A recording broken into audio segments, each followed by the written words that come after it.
Coincidências, inquilinas tradicionais do nosso imaginário. Aqui estamos nós falando sobre elas e pode ter certeza que não é uma mera coincidência. Afinal, coincidências existem ou estamos aqui para cumprir a agenda pré-determinada? Não vamos nos prender a perguntas. A dúvida está aí. E como bons nádinas, vamos tentar tirar conclusões através de experiências vividas por gente igual a gente. Então eu peço que assista o vídeo até o final e tire suas conclusões. Só que antes, claro, o velho e tradicional pedido, e podem ter certeza que estamos repetindo, e não é uma mera coincidência. Se você é um nádina, se já faz parte da família e ainda não se inscreveu, por favor, inscreva-se, registre a sua presença. Para você é só um clique, para nós é fundamental e vale o mesmo para os que estão chegando agora e de alguma forma se identificaram com o canal. Inscrevam-se para que o YouTube possa entender que o nosso canal está atraindo interesses. E também, se puder, deixe seu like, compartilhe, comente, participe, convide amigos e clique sino de notificação para receber mais vídeos produzidos por nós. Temos metas a serem alcançadas, nem monetizados estamos. Por isso, se puder enviar um qualquer valor, a chave está aqui embaixo. O dinheiro não é o principal objetivo, quem já assistiu outros vídeos sabe qual a nossa proposta, mas ele faz parte. Ele é a peça que move a engrenagem. Dito isso, vamos assistir o vídeo e preste atenção nas entrelinhas do relato.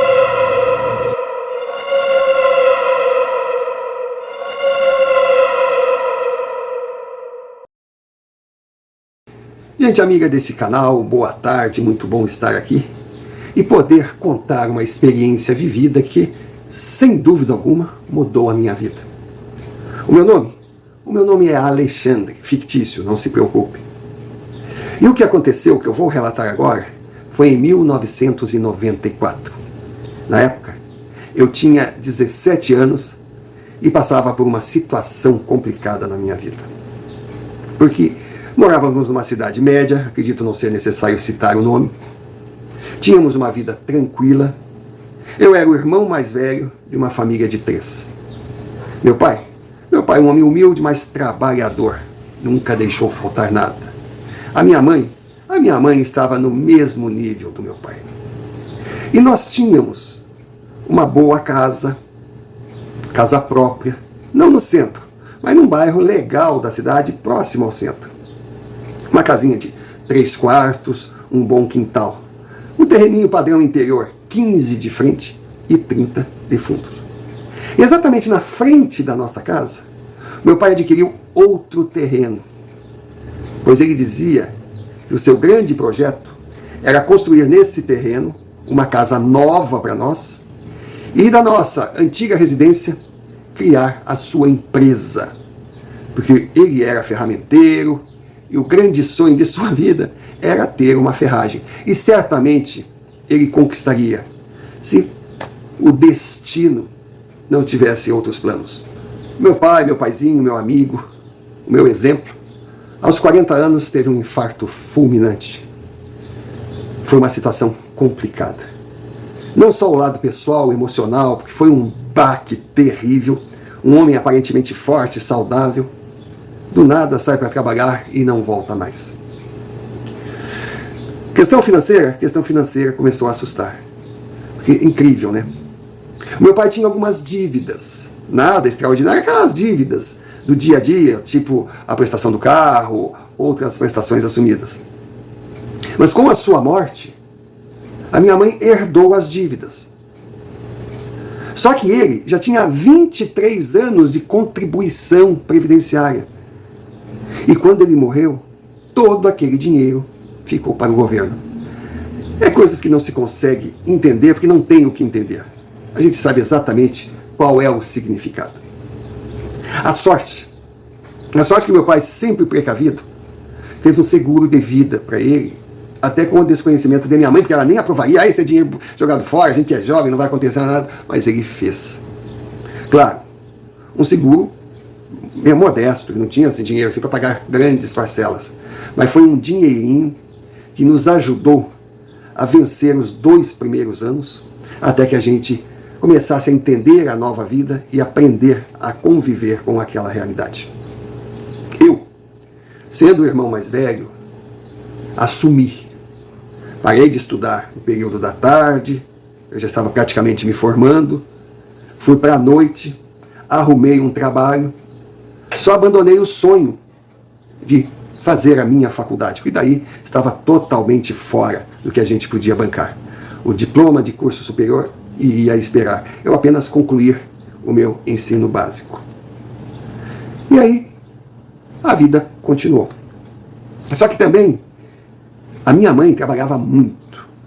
Quando aconteceu, ela se empregou de doméstica numa casa de família. Com o seu dinheiro, com o meu dinheiro, a gente continuava e ia driblando as dificuldades, criando os meus irmãos mais novos. Mas surgiu um problema. Aquele terreno à frente, aquele terreno que era o sonho do meu pai da casa nova, ele tinha apenas no fundo uma pequena edícula. Meu pai nem guardava nada ali dentro, por não confiar muito na segurança. E com a morte do meu pai, ele começou a ser frequentado por consumidores de drogas, para encontros amorosos, outros amorosos comerciais, as menininhas começavam a usar o local. Nós íamos na polícia para dar queixa, mas parecia que nada adiantava. Era um problema. Inclusive teve um dia que eu saí do sério, entrei lá no terreno e expulsei um casalzinho nada discreto, mas com um pedaço de pau. Mas contra viciados, eu não poderia agir dessa forma. E claro, de uma hora eu ia encontrar um mais forte que eu. Foi quando surgiu na cidade um andarilho. Um andarilho. O nome dele, o nome que ele se apresentava, era Cauê. Eu sou o Cauê. Porque ele tinha mesmo um aspecto meio de índio. Quando perguntava o nome dele, Cauê. Sobrenome? Cauê. Ele não era de muita conversa. Um cabelo bem preto, um homem baixo, mas forte. Ele vinha com o seu tradicional carrinho de mercado. Ali ele tinha as bugigangas dele. E o que chamava a atenção era uma bolsa de couro surrado, já uma bolsa antiga. Mas aquela bolsa era de qualidade. E daquela bolsa ele não se afastava. E também tinha, né, o ratão. O ratão era o seu cachorro. Era o seu companheiro, era o seu amigo. Vira-lata. Mas vira-lata com certeza cruza com pastor alemão. Bota vira-lata bonito. E o ratão, quando estava perto de Cauê, ele não atacava ninguém.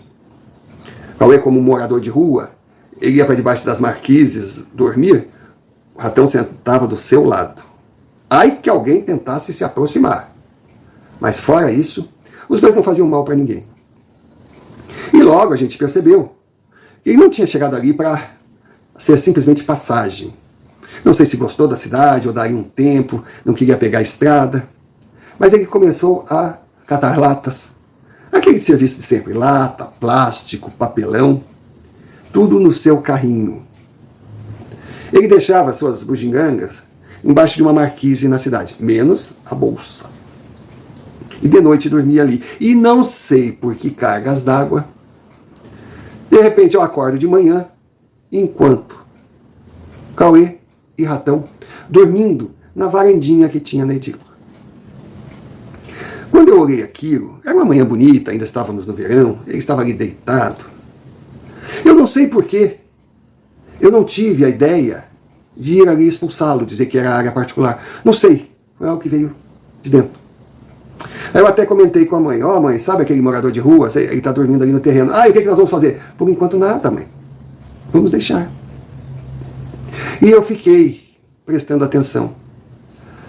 Todo final de tarde, 6, 7, às vezes até 8, ele chegava, tinha um buraco assim, que ele entrava com o seu carrinho, ia com o ratão, arrumava as suas tralhazinhas que ele já estava deixando ali no terreno e dormia.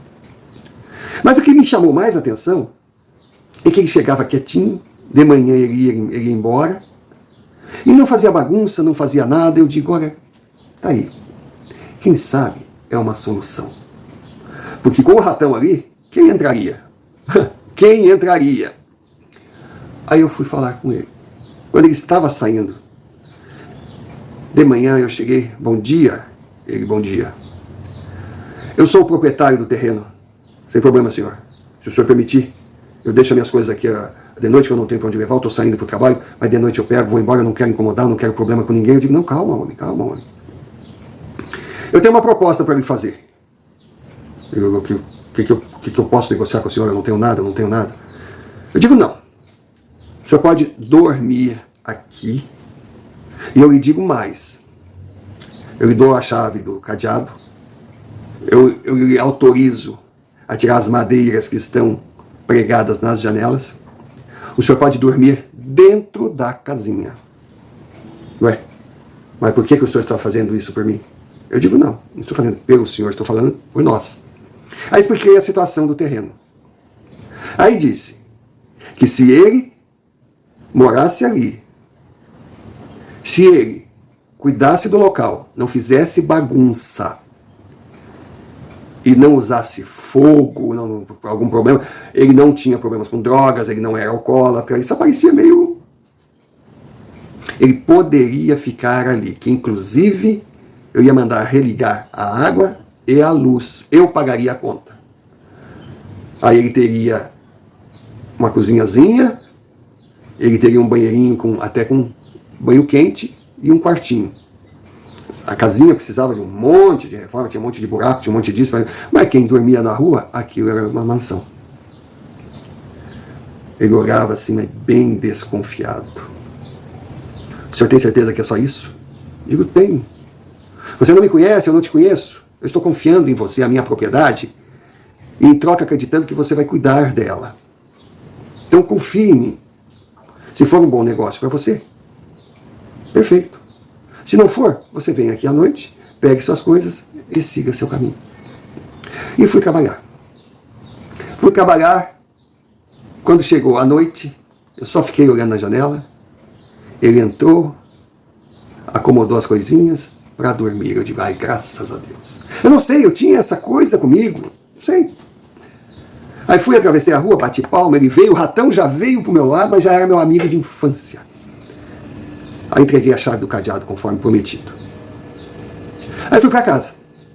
Fui para casa, minha mãe fez a janta, minha mãe cozinhava, que era uma maravilha, a mão daquela mulher era uma coisa espetacular. Do pouco ela fazia milagres. Aí eu peguei uma pratada, aí pensei, poxa, eu vou falar com ele. Atravessei a rua e disse, aí meu amigo, pois não? Você está com fome? Você quer um prato de comida? Não.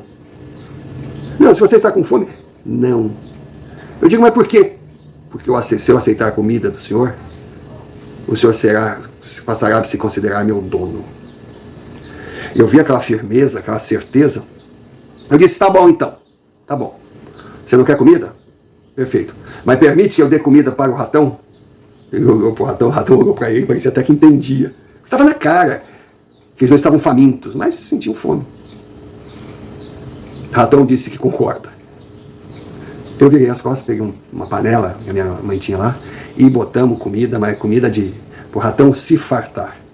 E botei um garfo, botei uma faca, botei um talher ali e levei para ele. Olha, era uma colherada para o ratão, uma colherada para ele. Era uma colherada para o ratão, uma colherada para ele. Como eu me senti bem. Os dois limparam aquela panela e olha, não era pouca comida. Então, virou hábito. À noite, eu ia lá e dava uma panela de comida para ele. Volto a repetir, por quê? Não sei. Eu só sei que aquele homem me surpreendeu. Porque no primeiro final de semana, ele pegou uma foice, uma enxada, não me pergunte de onde ele tirou, e limpou o terreno. Mas ele limpou. E também, na sequência dos dias, ele vinha com umas madeirinhas, ele ia ali, consertava uma fresta aqui, uma fresta ali. Olha, o barraquinho, claro que não ficou pronto para alugar, não era aquela coisa, mas estava limpinho e todo fechadinho. O que seria sensacional para o inverno, que o inverno estava se aproximando. Foi quando ele me pediu a primeira autorização, se ele poderia fazer um fogão a lenha ali na sala dele. Eu disse, não, vamos fazer diferente. Vamos fazer diferente. Eu tenho um fogão a lenha velho. Eu te dou esse fogão a lenha velho, tu instala ali, não precisa fazer obra, não precisa fazer nada. E você consegue, com esse fogão, fazer sua comida e também se aquecer. Tá bom, tá bom. E aos poucos a resistência dele foi, sabe? Começou a surgir não só uma confiança, mas uma amizade. Ele percebia que eu não iria fazer mal para ele, principalmente devido à forma que o ratão me tratava. E eu achei lindo, porque eu cheguei ali um dia, ele pegou umas caixas, sabe? Essas caixas de frutas, pegou uns sarrafos e fez um armário. Meu Deus! De vez em quando ele chegava com o carrinho, com algo que ele achava na rua, com algo que ele ganhava, e começou a mobiliar a casinha dele. Aí fez uma caminha, eu dei o colchão, também um colchão velho que a gente tinha, e dei umas roupas de cama para ele. Ele estava muito bem. Agora, o engraçado, que tinha um armáriozinho ali, e aquele armáriozinho tinha um cadeado, e ali ele guardava a sua sacola. Aquela sacola me deixava cismado, eu digo, o que será que tem ali? Documentos, fotos, algo de valor? E também, ele trabalhava direto, ele catava os seus papelões, as suas latas, mas ele tinha o seu dinheiro, até pelas coisinhas que ele comprava, eu percebia que ele tinha o seu dinheiro. De repente eu imaginava que ele pudesse ter até uma aposentadoria, que ia no banco, que ali estavam os documentos. Bom, não me dizia a respeito.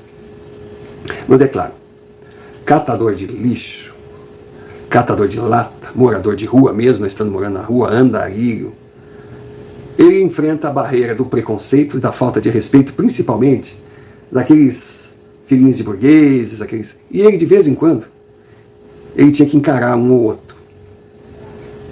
Aí eu soube que muitos cismavam com a bolsa, porque ele, quando ele saía de casa, ele levava a sua bolsa. O que tem aí nessa bolsa, cara? Quando ele botava a mão, o ratão... Opa! E ficava por isso mesmo. O inverno passou, veio o verão. Ninguém mais entrava no terreno, pois quando botava um pé lá, vinha ratão. Olha, que parecia um lobisomem de tão grande. E assim nós fomos vivendo, convivendo, e o mais engraçado, no final de semana, ele já chegava lá em casa, pedia licença, perguntava se nós queríamos alguma coisa, se tinha algum serviço para fazer. Ele não era preguiçoso. Aí eu acho que sempre tem serviço numa casa, limpar o pátio, consertar não sei o quê, tudo ele fazia. Aí eu ia dar um dinheiro para ele e dizia, não senhor. E o cara, mas tu trabalhou, fica pelo aluguel. O cara mostrava ser um homem decente. Os meus irmãos mais novos adoravam ele. Bom, a minha irmã era apaixonada pelo ratão. Só que teve uma noite que o índio não voltou. Eu até comentei com a minha mãe, cadê esse índio? Cadê esse índio? Seu Romário, na manhã seguinte, eu ouço um latido que mais parecia um choro. Eu saio na rua. Ratão estava quase desmanchado, ele estava todo machucado, ele caiu na porta da minha casa, como se ele viesse pedir socorro. Eu digo, o que é isso, meu Deus? Eu ia trabalhar, mas não fui. Peguei aquele animalzinho, chamei um vizinho, aí fui no veterinário. Nossa! O doutor Carlos olhou, examinou e coisa e disse, olha, tá complicado. Esse bichinho tá com ossos quebrados, tem órgãos vitais. Esse bichinho apanhou muito de paulada. Eu juro. Ele vai ter que passar por uma cirurgia. Mas te digo, essa cirurgia não garante a vida dele. E tu vai gastar mais ou menos uns 15 mil. Sentei. Eu disse, eu não tenho esse dinheiro. E eu olhava o ratão. Ele deitado assim, parecia que ele me olhava. Eu não tenho esse dinheiro. Aí o Dr. Carlos foi, para cima, para baixo. Ele já era um homem já chegando aos seus 60 anos. Ele disse assim para mim, eu tô na profissão errada. Puta que pariu. Eu digo, o que houve, doutor? Porque a minha profissão não é ganhar dinheiro. É cuidar da saúde desses nossos irmãozinhos. Vamos fazer o seguinte, eu faço a cirurgia. Agora, os remédios, depois, do pós-operatório, tu paga. Eu digo, ai, Deus abençoe o senhor, doutor. Eu comecei a chorar. E a cirurgia aconteceu. Mas eu larguei um pouco o ratão ali, porque sabia que estava em boas mãos, e fui na delegacia. E contei, olha, aconteceu isso, isso, isso, isso. Fizeram uma geral na cidade. Encontraram apenas o carrinho. Só. O carrinho com umas latas, com as coisas jogadas, o carrinho virado no meio de um matagal. Mas, morador de rua, quem se importa? Desaparecido. Pronto. Vida que segue. Vida que segue. E Ratão, aquele guerreiro, ele se recuperou. Claro, ficou com sequelas, puxando uma perninha, sabe? Dependendo de uma alimentação balanceada, já não era mais aquela fera, sem uns dentes, mas estava vivo. Mas quando ele ficou em pé, quando ele podia, mesmo manquitolando, andar, ele me puxava pela calça. Dizia, para, Ratão, para. Vinha a minha irmã, brincava, e ele latia e puxava. Aí a minha mãe um dia olhou e disse, esse cachorro está querendo te levar em algum lugar. Eu digo, será? Ué, vai com ele. Aí eu fui. Seu Romário, ele atravessou a cidade e foi para um matagal. E naquele matagal ele sentou. Eu disse, aí tem. Aí tem. Mas eu não queria mexer nisso sozinho, eu não queria também ir na polícia sozinho, sabe? Mas na época eu tinha uma amiga, mas uma amiga, Aninha, amiga, irmã. A gente, eu não sei quando é que eu conheci a Aninha, desde fralda, a gente estudou junto. Depois de formado eu não vi mais a Aninha, mas o pai dela era advogado. Aí eu fui procurar a Aninha. Expliquei a situação, ela chamou o pai. Aí falou, realmente é muito estranho, rapaz. Eu vou falar com o delegado, nós vamos nesse local. Porque depois que me levou para lá, o Ratão se negava a sair de lá. Ele se negava. Aí chegamos, veio a polícia, cavaram e encontraram uma ossada. E junto com a ossada, tudo dentro de um plástico, estava a sacola do índio. Não restava a menor dúvida de quem era.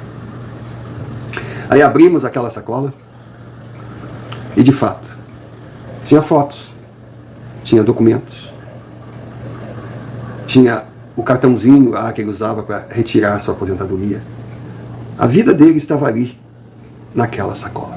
Ele foi para o IML, depois foi enterrado. Ratão acompanhou o velório e foi com a gente para casa, mas não ficava lá em casa não, ficava no terreno. Ficava no terreno. E a gente até ficava preocupado, né, que de repente ele cismasse em ficar do lado do túmulo, porque a gente ouve muito dessas histórias, não, mas ele ia lá pro terreno e vigiava o terreno, a gente dava comida para ele. Era o nosso cachorro, era o nosso vizinho. E aí, com os documentos que encontramos, entramos em contato com algumas pessoas que deveriam ser da família e de fato eram. Foi quando conhecemos a dona Nair. A dona Nair era filha de Cauê. Aí ela falou que o nome dela nada tinha a ver com o que ele deu, disse o nome dele, disse o que aconteceu com ele, que o seu pai era um homem comum, um batalhador, trabalhava em construção, e numa briga ele levou uma paulada pelas costas, bateu na cabeça. Ele nunca mais foi o mesmo homem. Não era assim anormal, não era da mental, mas nunca mais foi o mesmo homem. E um dia ele comentou na família que ele não ia ficar como um peso morto, dependendo de filho. Aí ele simplesmente sumiu, levando com ele o Ratão, que era filhotinho. Era o cachorrinho que ele tinha há pouco tempo. E nós nunca mais vimos o nosso pai, disse Dona Leia. Aí agradeceu o que eu fiz e disse que iria fazer o traslado do seu pai para o cemitério da cidade, porque ele tinha um nome, ele tinha uma família e não seria enterrado como um índio qualquer. E assim ficou programado. Aí eu sempre via Ratão saindo de casa. Fiquei curioso para saber onde ele ia, ou onde ele ia. E ele ia no cemitério e ficava deitado no túmulo. E no final do dia ia embora. E, senhor Romário, eu cheguei, já era anoitecendo, vi o cachorro ali. Aí chamei, Ratão, Ratão, Ratão, ele não se movia. A impressão que eu tinha é que ele estava morto. Foi quando na minha frente surgiu aquele homem bem apessoado, cabelo cortado, aquele homem forte, aquele homem moreno, mas tinha uma luz em torno dele. Era algo impressionante aquilo. Eu gelei e reconheci: índio, é você, índio. Ele sorriu para mim. Nisso, Ratão chegou do seu lado. Ele fez carinho no cachorro, só que eu olhei no túmulo. Em cima do túmulo, o corpo do animalzinho estava ali. Ratão finalmente foi para viver junto do seu grande amigo. E os dois olhavam para mim e sorriam. Eu não tinha medo, eu estava feliz, eu estava emocionado, eles estavam bem. Aí foi quando o índio chegou perto de mim e só disse assim: muito obrigado por ter me tratado como gente. Cara, aquilo, eu não sei dizer. Mas me chamou a atenção um cordão, mas um cordão grosso de ouro, um crucifixo, mais uma coisa, uma obra-prima, estava ali, no corpo, no peito daquele índio. Ele só disse: Deus te abençoe, virou as costas e disse: vamos, amigão, se despede do nosso padrinho. O ratão que não era mais um ratão, porque o ratão estava morto, mas ele veio com aquele sorriso tradicional dele, levantou assim, ele ficou com as patas em mim assim, mas eu não sentia as suas patas, era uma coisa linda, era uma energia, eu não sentia as patas, e ele sorriu para mim. Aí desceu, os dois viraram, saíram andando e sumiram no cemitério. Olha, aquela imagem me marcou. Mas eu não comentei com ninguém da cidade, ninguém de casa, ninguém, mas ninguém mesmo. Dona Nair, quando veio para fazer o translado do seu pai, eu contei a história. Ela chorava. Ela chorava. Aí foi quando eu disse do crucifixo.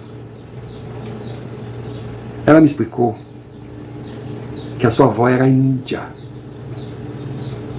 Mas foi uma índia catequizada.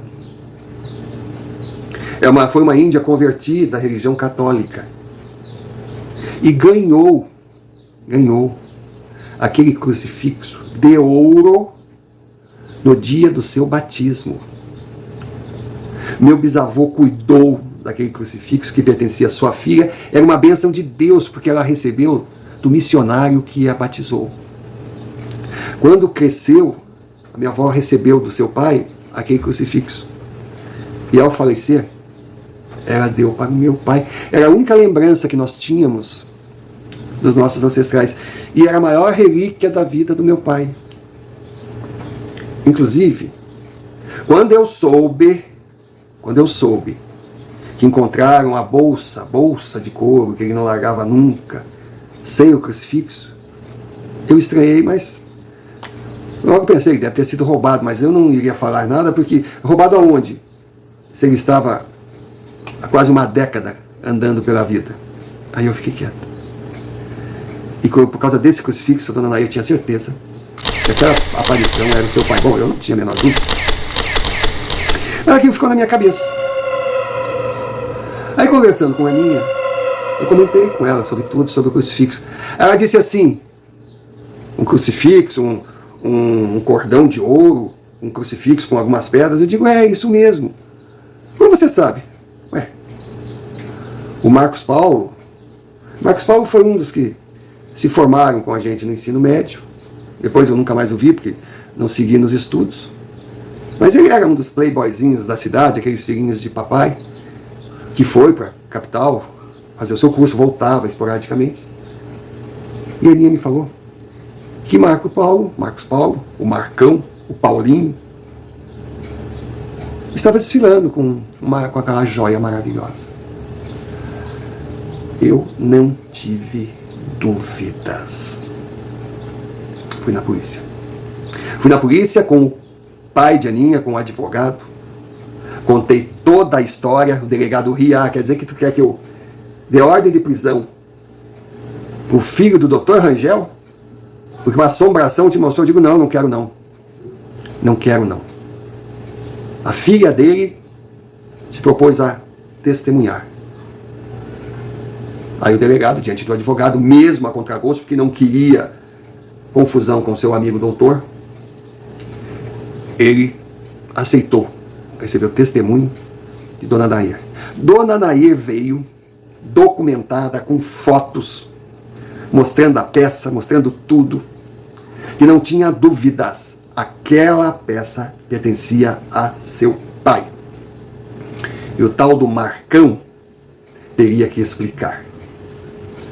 Só que sendo filho de quem era, ele não ficou no país para explicar.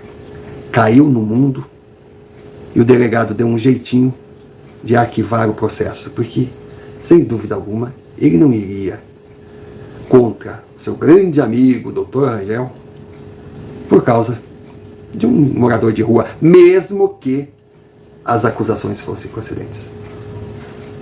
Não tivemos nenhuma dúvida.